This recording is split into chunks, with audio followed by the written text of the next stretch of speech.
Welcome to the Bottoms Rugby post-weekend review. Here we're just going to talk about what happened in the previous weekend of rugby, specifically in the Southern Hemisphere, and get into some sort of the fun issues that have happened, some of the fun moments from the weekend, and just generally review the games and see what made them fun or not fun in some cases. So thank you. I'm your host Kai Conversi. You can see Bottomless Rugby's social media up on screen right now. And let's get into it. Let's begin with Super Rugby Australia.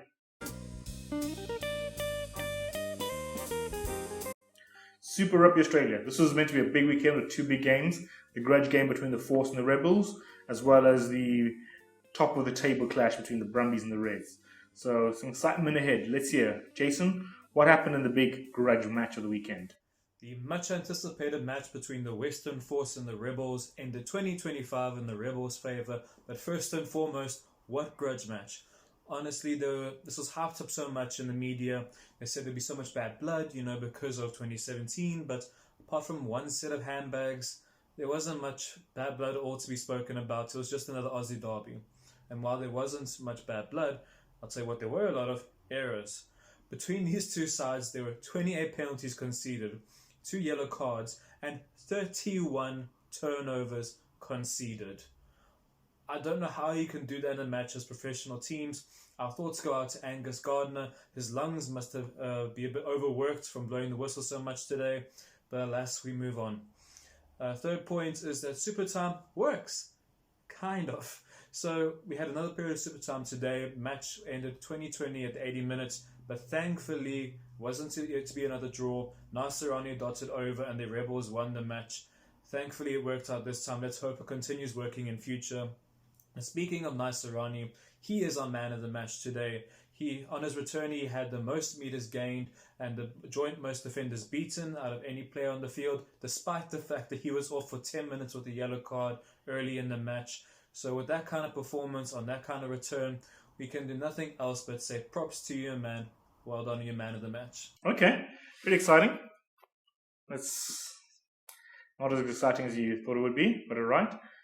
Dope, what happened in the next game between the Brumbies and the Reds? Let us know. Alrighty, so the Brumbies just won that game 22-20. I would describe this as a disappointing finish to an exciting match. This was two unbeaten teams coming into this game, and quite honestly, I think the Reds were the better team on the day, but the Brumbies stole that one from them right at the end. Right, so there's a bit of a Brad Thorn effect that went down in this match. So at half-time, the Brumbies were leading 14-3.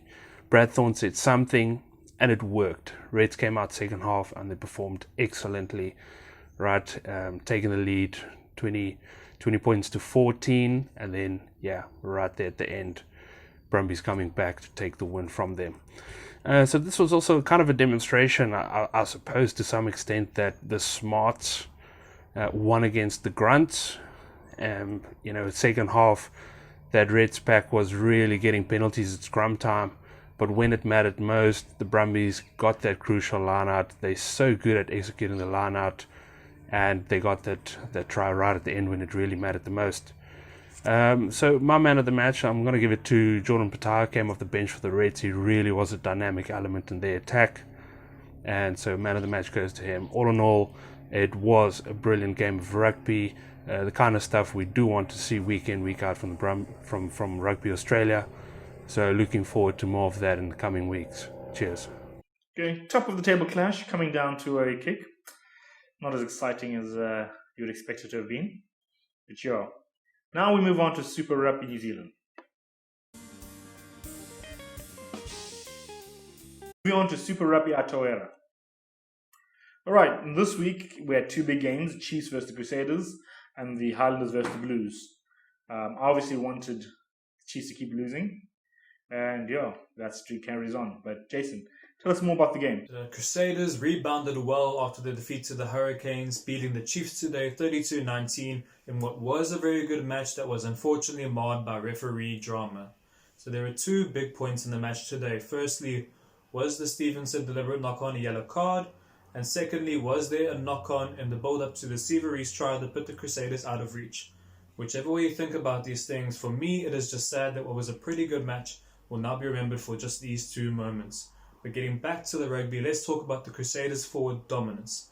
So there was some concern about their pack going in, but it was not needed. They monstered the Chiefs in the scrums. They mauled them all over the park. As a tight 5 forward myself, it was a thing of beauty to watch. Going on to point number 3, is Mackenzie a 15? He's very good in that second playmaker role. He helps create a lot for the Chiefs, but he is a liability on defense. He missed 3 tackles today, only made 2, and twice he was run over for the Crusaders to score tries. For me, you have to start wondering, is his offensive contributions balancing out his defensive liability? I'm not so sure. Moving on to man of the match, for me, even though he was on the losing end today, it has to be Soakulu. He was everywhere today. He made the joint second most tackles, and he made the most carries by far, 17. That kind of effort, even on the losing end, you have to reward. So for us, he is our man of the match. That's so cool. Thanks, bro. All right, let's jump right into it. The Highlanders versus the Blues. Aaron Smith.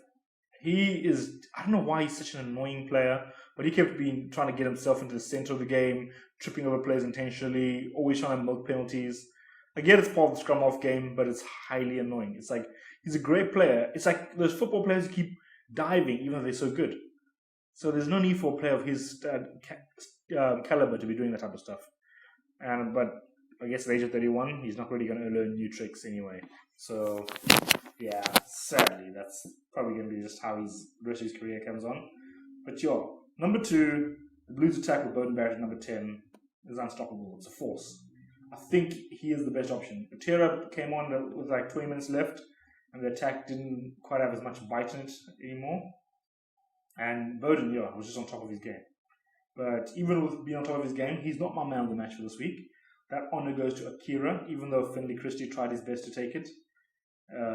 Akira was just heads and shoulders above everyone, running over everyone. Caleb Clark also tried to take it. Physical. He's looking like the number 8 that wants the All Blacks. But he'll probably have to play 6 if he wants to make the All Blacks. But he's really looking good, and I think he's working hard. I really hope he's in that North-South game because it really could be exciting with him. So thank you, Akira. Now we move on to Moment of the Week. But there's a couple of moments. Hope you enjoyed them. It certainly sets up a grandstand finish. Pulls it. And it goes, and once more they start to edge forward. Picked up off the back, Ioane scores! And now charging with open space in front of him, there's nobody there but McKenzie. The crossfield kick for Bonabarry, sees the space. Well, Clark, he's a one-on-one with you. Thank you guys for being with us. Hope you enjoy the rest of your Sunday. Have a lot of good coffee, and I don't know what else you do on this. Just chill on the beach. If you're a beach nearby, walk along the beach. But enjoy yourselves, guys. Cheers from the Bottomless crew.